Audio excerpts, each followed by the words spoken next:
Desi Natalia lahir di sebuah rumah sederhana di pinggiran Malang, Jawa Timur. Pada tahun ke-1998, kota itu dikenal dengan udaranya yang sejuk, pegunungan yang hijau, dan campuran budaya yang kental antara Jawa dan pengaruh kolonial. Keluarganya adalah Kristen Protestan yang taat, dengan ayahnya bekerja sebagai guru sekolah dasar di sebuah lembaga pendidikan Kristen swasta, dan ibunya mengurus rumah tangga sambil membantu di gereja lokal. Mereka tinggal di kawasan Sawah Jajar, di mana rumah berjejer rapi dengan halaman kecil yang ditanami bunga-bunga warna-warni. Sejak kecil, Natalia dibesarkan dalam lingkungan yang penuh dengan ajaran Alkitab. Setiap pagi, keluarganya berdoa bersama sebelum sarapan. Dan setiap minggu pagi, mereka berpakaian rapi menuju gereja di pusat kota. Natalia adalah anak tunggal, jadi dia mendapat perhatian penuh dari orang tuanya. Ayahnya, Pak Budi, sering bercerita tentang nilai-nilai Kristen seperti kasih sayang dan pengampunan. Dia mengajarkan Natalia untuk membaca Alkitab sejak usia 5 tahun, mulai dari cerita-cerita sederhana seperti kisah Nuh dan bahteranya. Ibu Natalia, Bu Rina, adalah orang yang lebih emosional. Dia selalu menekankan pentingnya iman yang kuat untuk melawan godaan dunia luar. Di rumah mereka ada poster-poster dengan ayat Alkitab tergantung di dinding, dan radio sering memutar lagu-lagu rohani Kristen. Natalia merasa aman dalam rutinitas itu. Dia tidak pernah meragukan apa yang diajarkan kepadanya, karena itu adalah dunia yang dia kenal sejak lahir. Tapi di luar rumah, Malang adalah kota yang beragam. Penduduknya mayoritas Muslim, dengan masjid-masjid yang berdiri megah di setiap sudut. Suara azan terdengar 5 kali sehari, menggema melalui speaker masjid terdekat. Bagi Natalia kecil, suara itu adalah gangguan. Setiap kali azan maghrib berkumandang saat dia bermain di halaman, dia menutup telinganya dan berlari masuk ke rumah. Kenapa mereka harus berteriak-teriak begitu? Gumamnya dalam hati. Ayahnya pernah menjelaskan bahwa itu adalah panggilan sholat bagi umat Islam. Tapi dia menambahkan dengan nada hati-hati, kita punya cara kita sendiri untuk berdoa. Nak, jangan ikat-ikatan yang lain. Kata-kata itu menanamkan benih prasangka di hati Natalia. Dia melihat Islam sebagai sesuatu yang asing, bahkan mengganggu. Di sekolah dasar Kristen yang dia ikuti, prasangka itu semakin kuat. Guru-gurunya sering membahas perbedaan agama dalam pelajaran agama. Mereka mengatakan bahwa Kristen adalah jalan kebenaran, dan agama lain mungkin membingungkan orang. Natalia ingat satu pelajaran di kelas 3, ketika guru menceritakan tentang sejarah misi Kristen di Indonesia. Banyak orang dulu tersesat, tapi sekarang mereka menemukan cahaya melalui Yesus, kata guru itu. Natalia mengangguk setuju, meski dia tidak benar-benar paham. Teman-temannya di sekolah juga kebanyakan Kristen, jadi dia jarang berinteraksi dengan anak-anak Muslim. Jika ada, biasanya hanya di pasar atau saat bermain di lapangan umum. Saat itu, dia merasa superior, seperti kelompoknya adalah yang benar. Ketika Natalia berusia 10 tahun, keluarganya pindah ke rumah yang lebih besar di kawasan Lowokwaru, masih di Malang. Rumah baru itu dekat dengan sebuah masjid besar yang speaker naya sangat keras. Setiap subuh, suara azan membangunkannya dari tidur. Awalnya, dia marah. Dia pernah melempar bantal ke jendela untuk meredam suara itu. Ibu dia melihat hal itu dan tertawa kecil, tapi kemudian duduk di sampingnya. Itu bagian dari hidup di sini, Desi. Kita harus toleran, tapi jangan sampai terpengaruh. Kata toleran itu sering diucapkan di rumah mereka. Tapi Natalia merasakan nada yang berbeda. Itu seperti toleran, berarti menahan diri dari sesuatu yang buruk, bukan benar-benar menerima. Prasangka terhadap Islam semakin dalam saat Natalia remaja. Di SMP Kristen, dia bergabung dengan kelompok remaja gereja. Mereka sering diskusi tentang isu-isu sosial termasuk konflik agama di Indonesia. Ayahnya pernah bercerita tentang kerusuhan di Poso atau Ambon, di mana umat Kristen dan Muslim bentrok. Lihat nak, itu karena perbedaan yang terlalu dalam. Kita harus pegang teguh iman kita. Cerita-cerita itu membuat Natalia takut. Dia membayangkan umat Islam sebagai kelompok yang agresif, meski dia belum pernah mengalami hal buruk secara langsung. Di sekolah, ada satu teman Muslim bernama Aisyah yang duduk di belakang kelas. Aisyah ramah, sering berbagi makanan saat istirahat, tapi Natalia menjaga jarak. Dia takut jika terlalu dekat, imannya akan goyah. Saat Aisyah mengajaknya ke acara sekolah yang melibatkan doa bersama, Natalia menolak halus. "Maaf, aku punya acara gereja," katanya. Meski sebenarnya tidak ada, kehidupan sehari-hari Natalia penuh dengan rutinitas Kristen. Setiap malam, dia membaca Alkitab sebelum tidur. Ayat favoritnya adalah Yohanes 14:6 yang mengatakan Yesus adalah jalan, kebenaran, dan hidup. Itu membuatnya merasa yakin. Di luar itu, dia suka membaca buku cerita anak Kristen seperti seri tentang petualangan rohani. Malang dengan iklimnya yang dingin membuatnya sering menghabiskan waktu di dalam rumah, minum teh hangat sambil mendengarkan khotbah online. Ayahnya berlangganan channel YouTube tentang apologetika Kristen yang membahas bagaimana membela iman terhadap agama lain. Natalia kadang ikut menonton, dan dari situ dia belajar argumen-argumen melawan Islam, seperti soal Trinitas versus ketauhidan. Tapi di balik keyakinan itu, ada rasa penasaran kecil yang mulai tumbuh.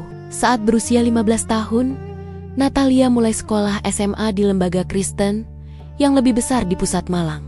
Di sana, kelasnya lebih beragam. Ada beberapa siswa Muslim yang masuk melalui jalur prestasi. Salah satunya adalah Rian, anak laki-laki yang pintar matematika. Rian sering berdiskusi tentang sains dan agama di kelas. Suatu hari, saat pelajaran agama, guru membahas tentang konsep Tuhan. Rian angkat tangan dan bilang bahwa dalam Islam, Tuhan adalah esa tanpa sekutu. Guru menjawab dengan sopan. Tapi Natalia merasa terganggu. Kenapa dia harus bilang begitu? Di sekolah kita, pikirnya. Setelah itu, dia mulai menghindari Rian.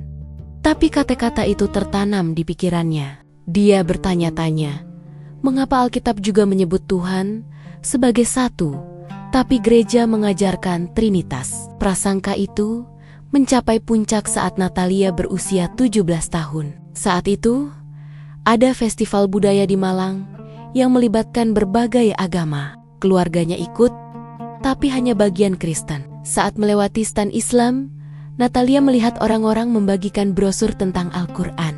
Dia mengambil satu secara dayam-dayam, tapi di rumah, ayahnya menemukannya dan marah. "Ini bisa membingungkanmu, Desi.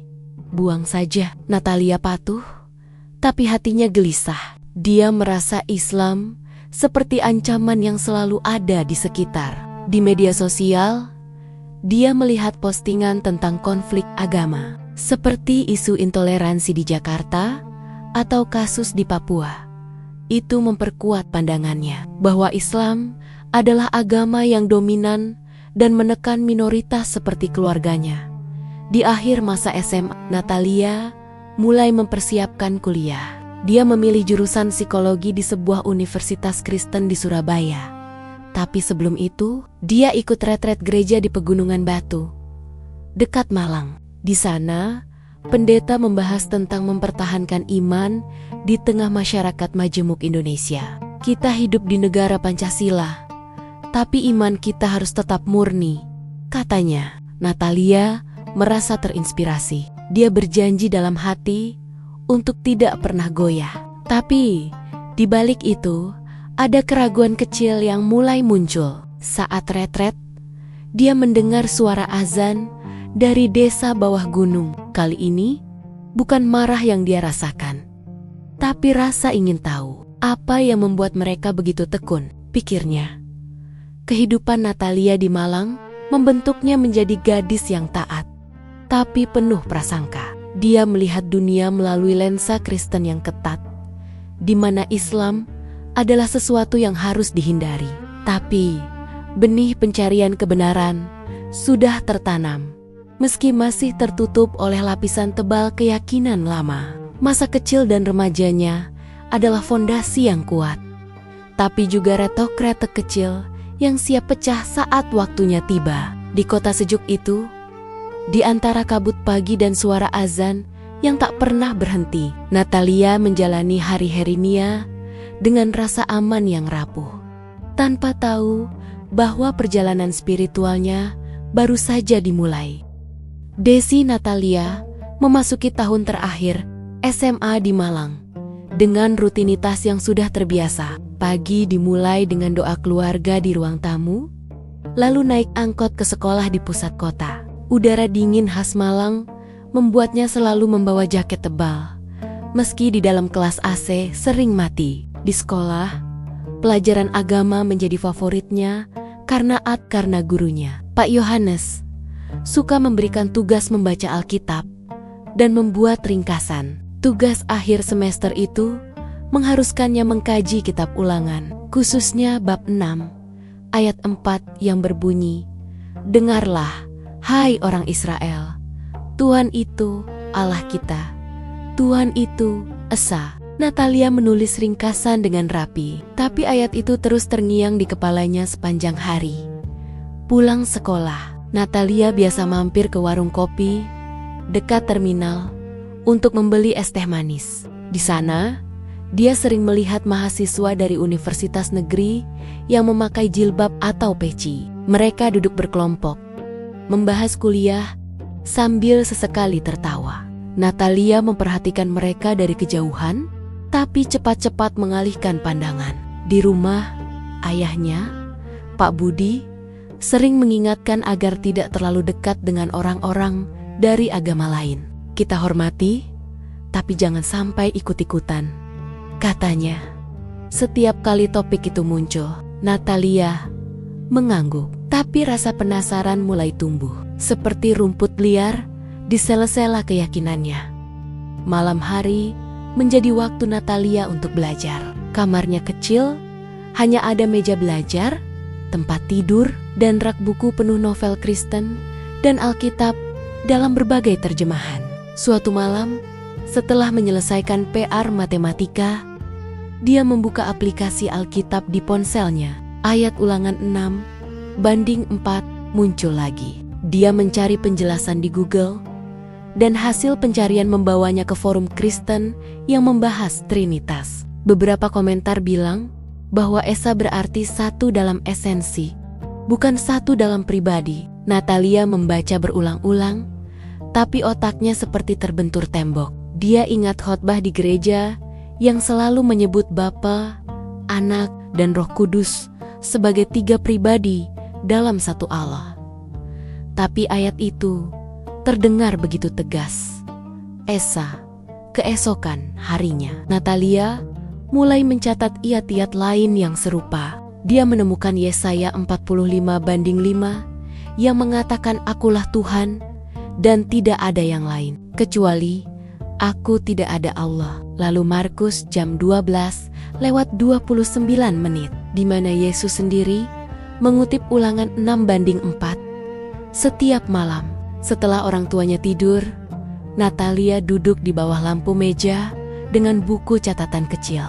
Dia menulis ayat-ayat itu, lalu mencoba mencari penjelasan di video YouTube channel Apologetika Kristen. Video-video itu biasanya menjawab dengan argumen panjang tentang misteri Trinitas. Tapi semakin banyak Natalia menonton, semakin bingung dia. Argumen itu terasa seperti teka-teki yang dipaksa cocok, bukan jawaban yang alami. Keraguan itu mulai memengaruhi tidurnya. Natalia sering terbangun tengah malam, memandang langit-langit kamar yang gelap. Dia berdoa seperti biasa, meminta petunjuk agar imannya tetap kuat. Tapi doa itu terasa berbeda. Dia tidak lagi hanya meminta berkat untuk keluarga atau nilai bagus, tapi juga kejelasan tentang siapa Tuhan sebenarnya. Di sekolah, dia mulai memperhatikan Ryan, teman Muslim yang pernah berbicara tentang Tuhan yang esa. Ryan duduk di pojok kelas, selalu membawa buku catatan tebal dan Al-Quran kecil di tasnya. Natalia ingin bertanya, tapi malu. Dia takut terlihat lemah di depan teman temonia yang lain.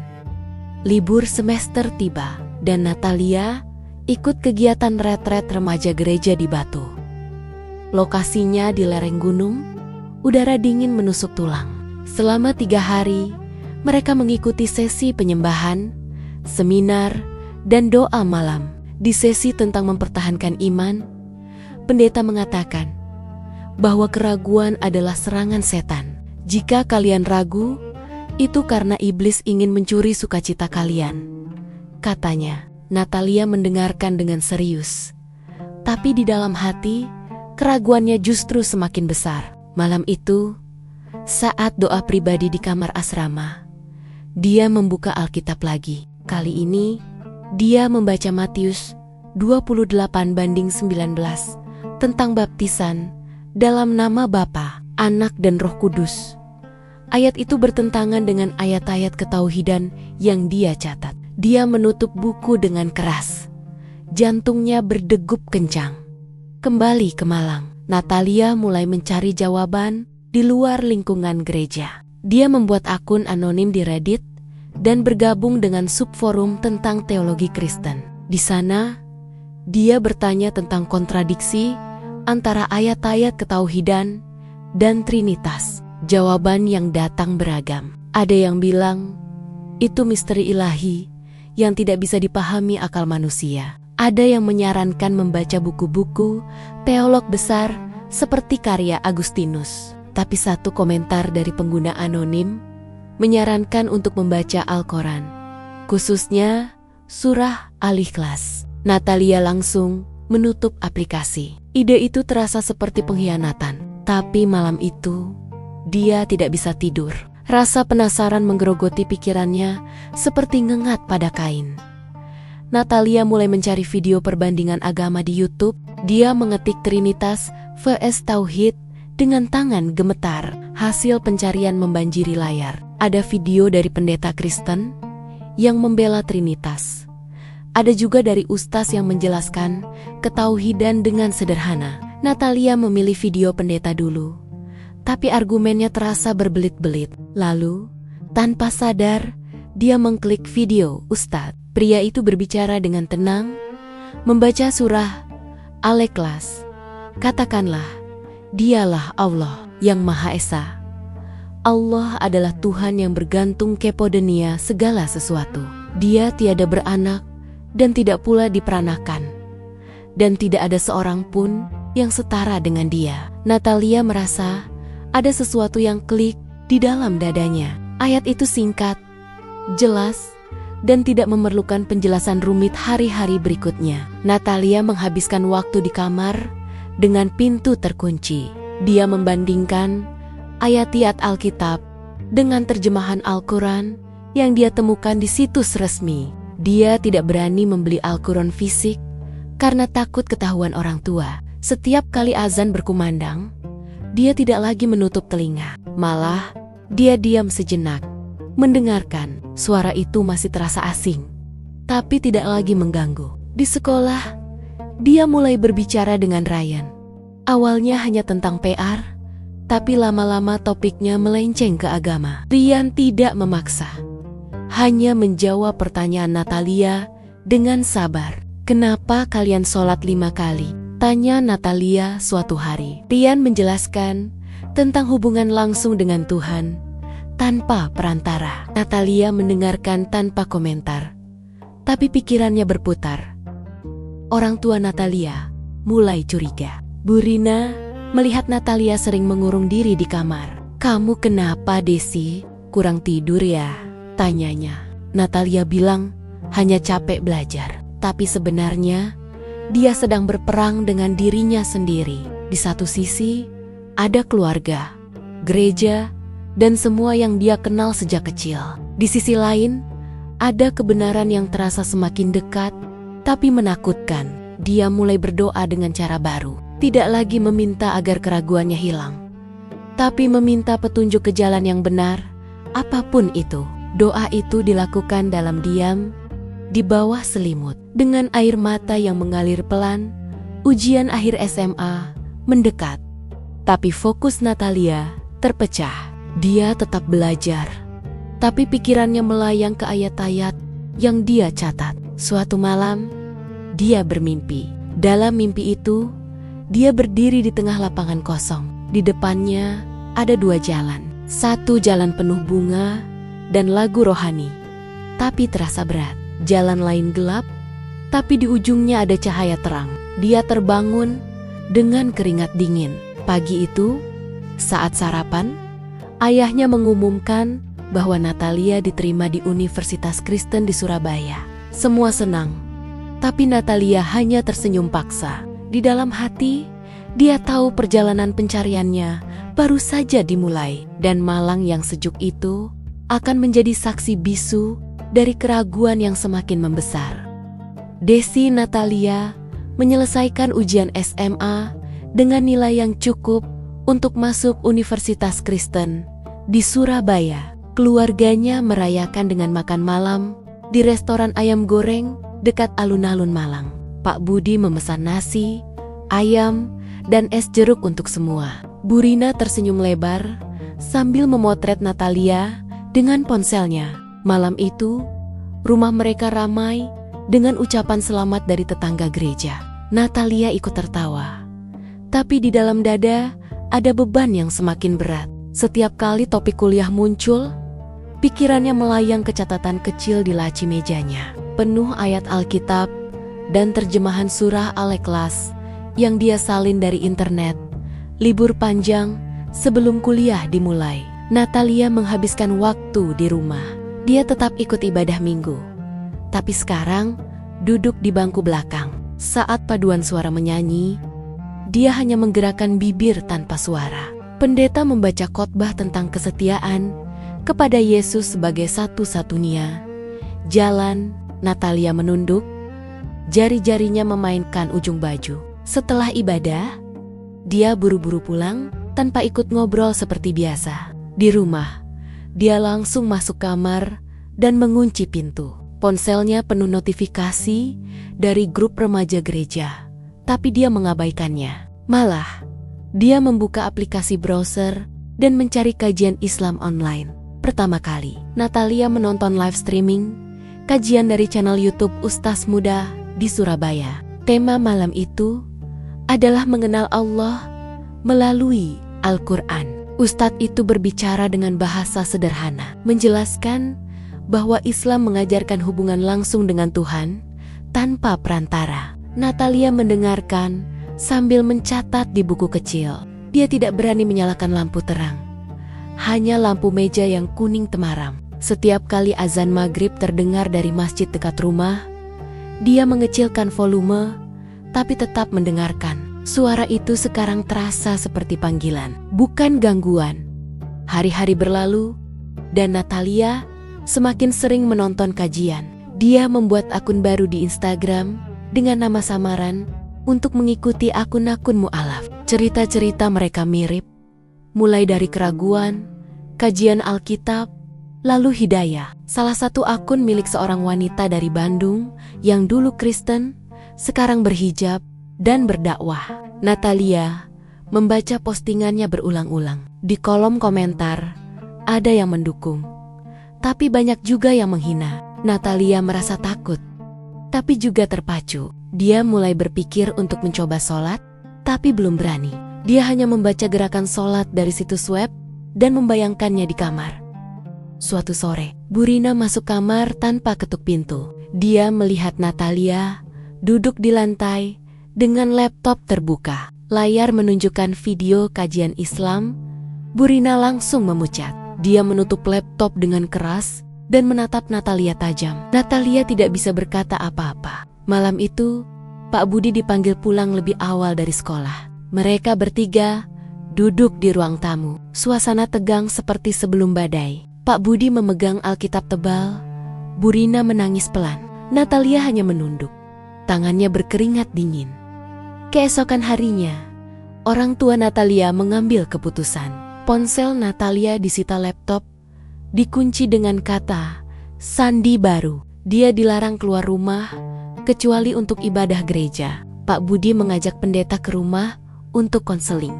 Pendeta duduk di sofa membaca ayat-ayat tentang godaan setan. Natalia mendengarkan tanpa ekspresi. Di dalam hati, dia sudah memutuskan untuk tidak menyerah. Malam hari, saat orang tuanya tidur, dia mengambil ponsel cadangan ayahnya yang disembunyikan di laci. Dia menginstal VPN dan kembali menonton kajian. Dia juga mulai menghafal surah Al-Fatihah dari teks Arab yang dia temukan online. Penolakan tidak hanya dari keluarga. Di gereja, rumor mulai beredar. Teman-teman Natalia di kelompok remaja menjauh. Saat ibadah pemuda, dia duduk sendirian di pojok. Beberapa orang bisik-bisik sambil meliriknya. Natalia merasa seperti orang asing di tempat yang dulu jadi rumah keduanya. Di sekolah, meski sudah lulus, dia masih bertemu teman lama di acara reuni kecil. Rian, teman muslimnya, mendekat dan bertanya kabar. Natalia ragu, tapi akhirnya cerita sedikit. Rian tidak banyak bicara, hanya memberi nomor WhatsApp ustazah di Malang yang sering membimbing mualaf. Natalia menyimpan nomor itu, tapi belum berani menghubungi. Cobaan semakin berat saat Natalia mulai sakit. Dia kehilangan nafsu makan, sering pusing, dan tidur tidak nyenyak. Bu Rina panik, membawanya ke dokter. Hasilnya hanya kecapekan dan stres. Di klinik, Natalia diam saja saat dokter menyarankan istirahat. Pulang ke rumah, dia semakin dikurung. Orang tuanya memasang pengaman di jendela kamarnya. Setiap malam, Bu Rina memeriksa sebelum tidur. Natalia merasa seperti tahanan, tapi itu justru membuat tekadnya semakin kuat. Dia mulai berdoa dengan cara Islam. Meski masih ragu-ragu, dia sujud di atas karpet kecil di bawah meja, berbisik memohon petunjuk. 1 minggu sebelum keberangkatan ke Surabaya, Natalia nekat. Dia mengirim pesan ke ustazah yang direkomendasikan Rian. Mereka janjian bertemu di masjid kecil di kawasan Dinoyo, Malang. Natalia keluar rumah dengan alasan beli buku kuliah. Dia naik angkot sendirian. Jantungnya berdegup kencang. Masjid itu sederhana, cat hijau pudar, dan halamannya sepi. Ustazah bernama Bu Aisyah menyambutnya di ruang tamu kecil. Mereka duduk di tikar, hanya ada teh hangat dan Al-Quran. Bu Aisyah tidak memaksa, hanya mendengarkan cerita Natalia dari awal sampai akhir. Setelah itu, dia membacakan beberapa ayat dan menjelaskan syahadat. Natalia menangis, bukan karena sedih, tapi karena lega. Malam itu, Natalia pulang dengan hati yang lebih tenang. Tapi di rumah, Pak Budi sudah menunggu. Dia tahu Natalia keluar tanpa izin. Amarahnya meledak. Untuk pertama kalinya, dia memukul meja hingga gelas pecah. Bu Rina menangis di sudut. Natalia tidak melawan. Dia hanya masuk kamar dan mengunci pintu dari dalam. Malam itu, dia bermimpi lagi. Kali ini, dia berdiri di depan cermin. Di belakangnya, ada bayangan keluarganya yang menangis. Di depan, ada cahaya putih yang memanggil. Dia terbangun dengan air mata basah. Hari-hari terakhir di Malang penuh tekanan. Orang tua Natalia mengirimnya ke Surabaya lebih awal, berharap lingkungan kampus Kristen akan mengembalikan imannya. Mereka mengantarnya ke asrama dengan mobil sewaan. Sepanjang perjalanan, suasana dingin. Natalia memandang keluar jendela, melihat sawah hijau dan gunung di kejauhan. Di asrama, dia ditempatkan di kamar berdua dengan mahasiswi dari gereja yang sama. Tapi Natalia sudah berubah. Dia tetap ikut kegiatan kampus, tapi pikirannya jauh. Setiap malam, dia menunggu teman sekamarnya tidur, lalu sujud di sudut kamar dengan sajadah kecil yang dia sembunyikan di tas. Di Surabaya, Natalia mulai menghadiri kajian Islam kampus secara diam-diam. Dia bertemu komunitas Muslim yang ramah. Meski awalnya takut ketahuan, mereka mengajarinya sholat dengan benar, memberi Al-Quran saku, dan mendengarkan ceritanya tanpa menghakimi. Natalia merasa menemukan keluarga baru. Meski masih merindukan orang tuanya, surat dari Malang datang seminggu sekali, penuh nasihat dan ayat Alkitab. Natalia membacanya, tapi tidak lagi terpengaruh. Doanya sekarang berbeda. Dia memohon ampun untuk keluarganya dan kekuatan untuk langkah selanjutnya. Cobaan terberat datang saat orang tua Natalia datang berkunjung tanpa pemberitahuan. Mereka membawa pendeta kampus. Di ruang tamu asrama, mereka memohon Natalia kembali ke jalan lama. Natalia menangis, tapi teguh. Pertemuan itu berakhir dengan Pak Budi pergi tanpa kata. Bu Rina menangis di pelukan Natalia. Malam itu, Natalia sujud syukur. Dia tahu, penolakan adalah harga yang harus dibayar. Tapi di balik itu, ada hidayah yang semakin dekat, menunggu untuk diambil. Desi Natalia tiba di Surabaya dengan tas besar berisi pakaian dan Alkitab tebal yang diberikan ayahnya sebelum berangkat. Asasrama kampus Kristen di Jalan Raya Darmo penuh mahasiswi yang sibuk dengan kegiatan orientasi. Natalia ditempatkan di kamar 204, berbagi dengan Sari, gadis dari gereja yang sama di Malang. Sari ramah, selalu mengajak Natalia ikut doa pagi dan kelompok studi Alkitab. Awalnya, Natalia mengikuti untuk menghindari kecurigaan, tapi setiap kali membuka Alkitab, ayat-ayat ketauhidan yang dulu dia catat muncul kembali di pikirannya. Dia mulai menyembunyikan Al-Quran saku di bawah kasur, dibungkus kaos kaki agar tidak ketahuan. Hari-hari pertama kuliah berjalan normal. Natalia mengikuti mata kuliah psikologi dasar, makan di kantin kampus, dan ikut ibadah minggu di kapel kecil. Tapi malam hari adalah waktunya sendiri. Setelah Sari tidur, Natalia mengeluarkan sajadah lipat kecil yang dibeli dari toko buku Islam di dekat kampus. Dia belajar gerakan sholat dari video YouTube dengan earphone terpasang. Awalnya, lututnya sakit saat sujud di lantai keras. Tapi lama-lama, gerakan itu terasa alami. Setelah sholat, dia membaca Al-Quran pelan-pelan, memahami arti setiap ayat dengan terjemahan bahasa Indonesia. Kajian Islam kampus menjadi tempat pelarian Natalia. Komunitas itu bertemu setiap Kamis malam di ruang serbaguna belakang masjid kampus. Mereka pakai nama samaran, kelompok studi Al-Quran. Natalia datang dengan jaket berkerudung, berpura-pura ke perpustakaan. Di sana, dia bertemu Dika, mahasiswa teknik yang jadi koordinator. Dika memberi Natalia buku panduan mu'alaf dan mengajaknya ikut kelas tahsin. Natalia mulai menghafal surah-surah pendek. Setiap kali membaca ayat kursi, dadanya terasa hangat, seperti ada kedamaian yang dulu tidak pernah dia rasakan di gereja. 1 bulan di Surabaya, Natalia mendapat telepon dari Bu Rina. Ibunya menangis, bilang Pak Budi sakit karena stres memikirkan Natalia. Natalia merasa bersalah, tapi juga marah. Dia tahu penyakit ayahnya bukan karena dia, tapi karena ketakutan kehilangan anak tunggal.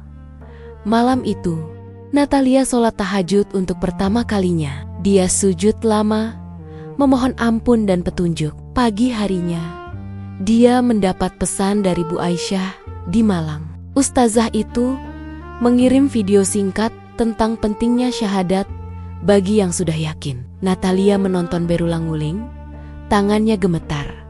Momen penentu datang saat libur tengah semester. Natalia pulang ke Malang dengan kereta api pagi. Sepanjang perjalanan, dia memandang sawah hijau dan gunung di kejauhan.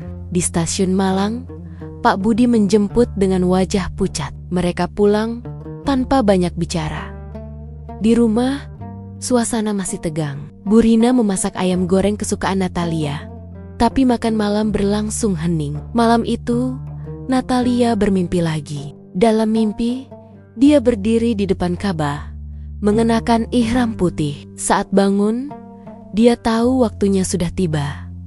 Keesokan harinya, Natalia keluar rumah dengan alasan beli buku. Dia naik angkot ke masjid kecil di Dinoyo, tempat dia pernah bertemu Bu Aisyah. Masjid itu sepi di siang hari. Hanya ada beberapa jamaah laki-laki di lantai atas. Bu Aisyah sudah menunggu di ruang wanita. Mereka duduk di tikar hijau, hanya ada Al-Quran dan segelas air putih. Bu Aisyah meminta Natalia mengulang keyakinannya. Natalia mengangguk tegas. Dia sudah tidak ragu lagi. Setelah membaca doa singkat, Bu Aisyah memandu Natalia mengucapkan syahadat. Asyhadu an la ilaha illallah wa asyhadu anna Muhammadar Rasulullah. Suara Natalia pelan tapi pasti. Air mata mengalir tanpa suara. Bu Aisyah memeluknya, lalu memberi sertifikat syahadat sederhana. Setelah syahadat, Natalia resmi menjadi muslimah. Bu Aisyah memberi nama Islam Desi Nurul Iman, tapi Natalia memilih tetap memanggil diri Desi Natalia karena itu identitasnya. Dia belajar wudhu dengan benar, lalu sholat duhur untuk pertama kalinya sebagai muslimah. Masjid kecil itu terasa luas, meski sederhana. Setelah sholat, Bu Aisyah memberi Natalia mukena putih dan jilbab segi 4 warna krem. Natalia memakainya di depan cermin kecil. Wajahnya berubah, tapi matanya berbinar. Dia merasa lahir kembali. Pulang ke rumah, Natalia masih memakai jilbab. Pak Budi dan Bu Rina sedang menonton TV di ruang tamu. Saat melihat Natalia, Bu Rina langsung menjerit kecil. Pak Budi berdiri, wajahnya merah padam. Natalia masuk kamar tanpa bicara, mengunci pintu. Malam itu, rumah gaduh dengan suara tangisan Bu Rina dan teriakan Pak Budi. Natalia sholat Isya di atas sajadah baru, memohon ketenangan untuk keluarganya. Keesokan paginya, Pak Budi mengusir Natalia dari rumah. Dia hanya diberi waktu 1 jam untuk packing. Natalia mengemas pakaian, Al-Quran, dan buku-buku kuliah. Bu Rina menangis di pintu, tapi tidak menghentikan. Natalia kembali ke Surabaya dengan bus malam. Di asrama, Sari kaget melihat jilbab Natalia. Malam itu, Natalia pindah kamar ke asrama putri umum yang lebih netral. Kampus mulai ramai dengan gosip. Beberapa dosen Kristen memanggil Natalia ke ruang BK, menawarkan konseling. Natalia menolak halus. Dia tetap kuliah, tapi sekarang ikut sholat jamaah di masjid kampus. Teman-teman muslim menyambutnya hangat. Dika memberi tempat tinggal sementara di kontrakan dekat kampus sampai Natalia mendapat beasiswa asrama baru. Adaptasi sebagai muslimah tidak mudah. Natalia belajar puasa Senin Kamis, bangun sahur sendirian di kontrakan. Dia masih sering salah bacaan sholat, tapi terus belajar. Uang saku dari orang tua berhenti, jadi dia mulai kerja paruh waktu sebagai tutor psikologi untuk adik kelas. Setiap Jumat, dia ikut sholat Jumat di masjid besar dekat kampus. Khotbah tentang sabar dan ikhlas selalu membuatnya menangis. Di kontrakan, dia pasang kalender Hijriyah dan stiker ayat di dinding. 2 bulan setelah syahadat, Natalia mulai berdakwah kecil-kecilan. Dia membuat akun Instagram @desinatalia, mu'alaf dengan foto profil berjilbab. Postingan pertama adalah cerita singkat konversinya, tanpa foto keluarga. Dalam semalam, akun itu mendapat ribuan follower. Banyak yang mengirim pesan dukungan, tapi ada juga hujatan dari akun-akun Kristen radikal. Natalia tidak balas, hanya blokir. Dia belajar sabar dari kajian online. Setiap malam, dia live streaming, baca Al-Quran 10 menit. Penonton bertambah dari puluhan jadi ratusan. Orang tua Natalia akhirnya menghubungi lagi. Bu Rina mengirim pesan panjang, memohon Natalia pulang dan melepas jilbab. Natalia menjawab dengan ayat Al-Quran tentang kewajiban anak kepada orang tua, tapi juga keyakinan yang tidak bisa dipaksa. Pak Budi masih marah Tapi Bu Rina mulai melunak. Mereka janjian bertemu di Malang saat libur Lebaran. Natalia pulang dengan kereta, memakai gamis sederhana dan jilbab lebar. Pertemuan di rumah makan dekat stasiun berlangsung dingin. Pak Budi tidak banyak bicara.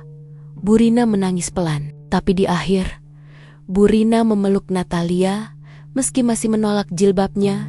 Kembali ke Surabaya, Natalia semakin aktif. Dia ikut pelatihan dai digital dari komunitas mu'alaf nasional. Video cerita konversinya diunggah ke YouTube dengan judul sederhana, Dari Gereja ke Masjid. Kisah nyata. Dalam sebulan, view mencapai 500.000. Komentar berdatangan dari berbagai daerah. Ada yang terharu, ada yang marah. Natalia belajar mengelola emosi. Fokus pada yang positif. Dia mulai menabung untuk umroh.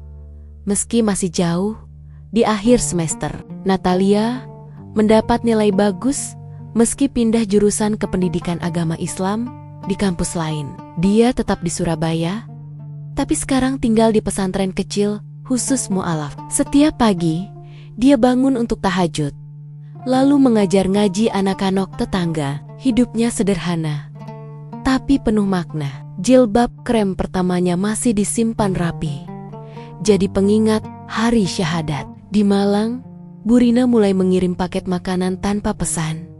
Tanda damai pelan-pelan. Natalia tersenyum setiap kali membuka paket itu.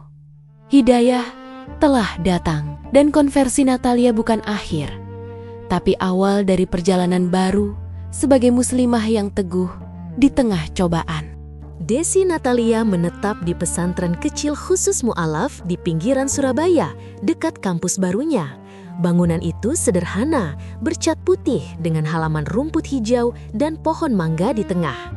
Kamar Natalia kecil, hanya muat kasur lipat, meja belajar, dan lemari kayu bekas. Setiap pagi, azan subuh dari masjid sebelah membangunkannya. Dia bangun, wudhu di kamar mandi bersama, lalu sholat di musola pesantren. Setelah itu, dia mengajar ngaji untuk anak-anak tetangga yang datang dengan seragam sekolah dasar. Anak-anak itu memanggilnya Bu Desi, meski usianya baru 20 tahun. Natalia tersenyum setiap kali mendengar panggilan itu, merasa seperti ibu muda. Kuliah di jurusan pendidikan agama Islam berjalan lancar. Natalia pindah kampus tanpa banyak drama, hanya mengurus surat pindah dan beasiswa. Dosen-dosennya ramah, sering memuji cara Natalia menjelaskan ayat Al-Quran dengan logika psikologi yang dia pelajari dulu. Di kelas, dia duduk di baris depan, mencatat rapi di buku tulis bergaris. Pulang kuliah, dia naik angkot ke pesantren, kadang mampir ke warung makan untuk beli nasi pecel atau rawon. Uang dari tutor dan beasiswa cukup untuk hidup sederhana. Dia tidak lagi menerima kiriman dari Malang, tapi Bu Rina kadang mengirim paket berisi baju atau makanan kering tanpa pesan. Akun Instagram @desinatalia_mu'alaf tumbuh cepat. Dari ribuan follower jadi puluhan ribu dalam beberapa bulan. Natalia posting setiap hari, ayat Al-Quran dengan penjelasan singkat, tips salat bagi pemula, dan cerita harian sebagai mu'alaf. Foto profilnya tetap sama, jilbab krem dengan senyum tipis. Dia tidak pernah pakai filter berlebihan, hanya cahaya alami dari jendela pesantren. Live streaming baca Al-Quran malam hari jadi rutinitas. Penonton rata-rata 1.000 orang, kadang lebih saat tema tentang konversi. Komentar berdatangan macam-macam, ada yang bilang terharu, ada yang minta dibimbir, tapi juga ada yang menghina dengan kata-kata kasar. Natalia belajar sabar, hanya hapus komentar negatif dan lapor akun yang terlalu ekstrim. Satu video YouTube yang meledak adalah wawancara dengan channel dakwah besar di Jakarta. Mereka datang ke Surabaya khusus untuk merekam cerita Natalia. Judulnya, Kristen Taat Benci Azan, Baca Alkitab Malah Syahadat. Dalam seminggu, view mencapai 2 juta. Komentar banjir, dari yang mendukung sampai yang marah. Beberapa pendeta kecil di Jawa Tengah membuat video bantahan, tapi Natalia tidak balas. Dia fokus membuat konten baru, seperti seri 10 ayat Alkitab yang mirip Al-Quran. Seri itu viral di kalangan Kristen yang penasaran. Banyak yang akhirnya chat pribadi minta kajian. Dakwah digital membawa dampak nyata. Natalia mendapat pesan dari gadis-gadis di berbagai kota, Bandung, Medan, bahkan Papua. Mereka cerita keraguan yang sama, kajian Alkitab, dan takut keluarga. Natalia balas satu persatu, kadang sampai larut malam. Dia buat grup WhatsApp khusus mu'alaf perempuan, awalnya 10 orang, lalu jadi 50. Setiap minggu mereka video call, saling menguatkan. Beberapa akhirnya syahadat, kirim foto pakai jilbab dengan tangis bahagia. Natalia simpan foto-foto itu di folder khusus di ponsel, jadi pengingat bahwa perjuangannya tidak sia-sia. Tantangan datang dari luar.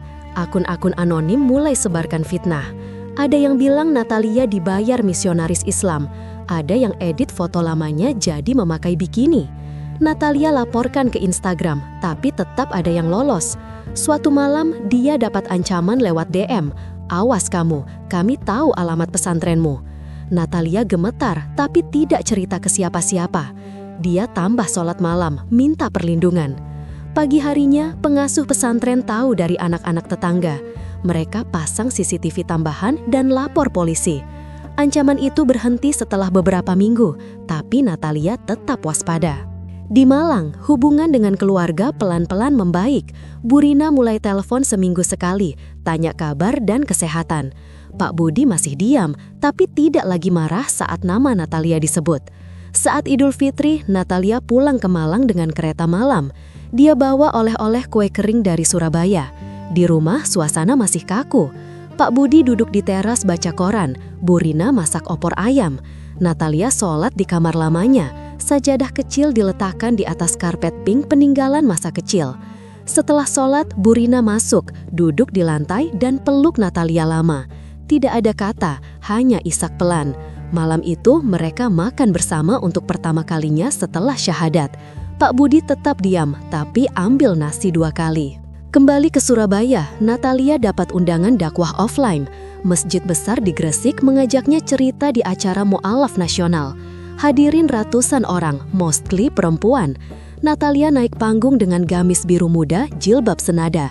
Dia cerita dari awal sampai akhir, tanpa dramatisasi berlebih. Penonton menangis saat bagian diusir dari rumah. Setelah acara, antrean minta foto dan konsultasi panjang. Natalia pulang dengan tas penuh hadiah, Al-Quran, mukena, dan buku-buku Islam. Di kereta, dia buka ponsel, notifikasi Instagram penuh. Follower sudah 200.000. Kesuksesan digital membawa tawaran kerjasama. Brand hijab lokal mengajak endorse, channel TV nasional minta wawancara. Natalia tolak yang berbayar, hanya terima yang sesuai syariat. Dia buat kelas online berbayar murah untuk mu'alaf. Hasilnya dipakai beli Al-Quran untuk masjid-masjid kecil. Setiap bulan, dia kirim paket ke Malang untuk anak yatim di lingkungan gereja lama. Bu Rina yang terima, lalu bagikan tanpa bilang dari siapa. 1 tahun setelah syahadat, Natalia diundang ke Malaysia untuk seminar mu'alaf Asia Tenggara. Dia naik pesawat pertama kali, duduk di ekonomi dengan jilbab lebar. Di Kuala Lumpur, dia bertemu mu'alaf dari Filipina, Thailand, bahkan Australia.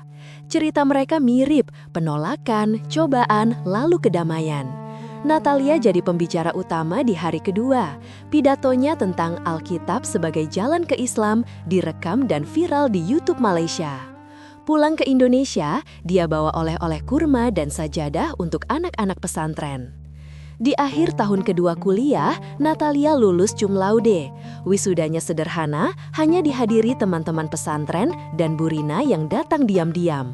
Pak Budi tidak ikut, tapi kirim pesan singkat, "Selamat nak." Natalia nangis baca pesan itu di kamar. Malam wisuda, dia live Instagram dari rooftop pesantren. Viewers 50.000 orang. Dia cerita perjalanan dari gadis yang benci adzan sampai dai digital. Komentar penuh doa dan harapan. Sekarang, Natalia jadi pengajar tetap di pesantren, tetap dakwah online, dan rencanakan umroh tahun depan. Akunnya capai 1 juta follower, video YouTube puluhan juta view. Tapi dia tetap sederhana, makan nasi pecel, naik angkot, sholat di masjid kecil. Di Malang, Bu Rina mulai pakai kerudung saat keluar, meski belum syahadat. Pak Budi kadang tanya kabar lewat Bu Rina. Natalia tersenyum setiap kali ingat masa kecil, prasangka, cobaan, lalu hidayah. Di kamar kecil pesantren, Natalia pasang foto syahadat pertamanya di dinding.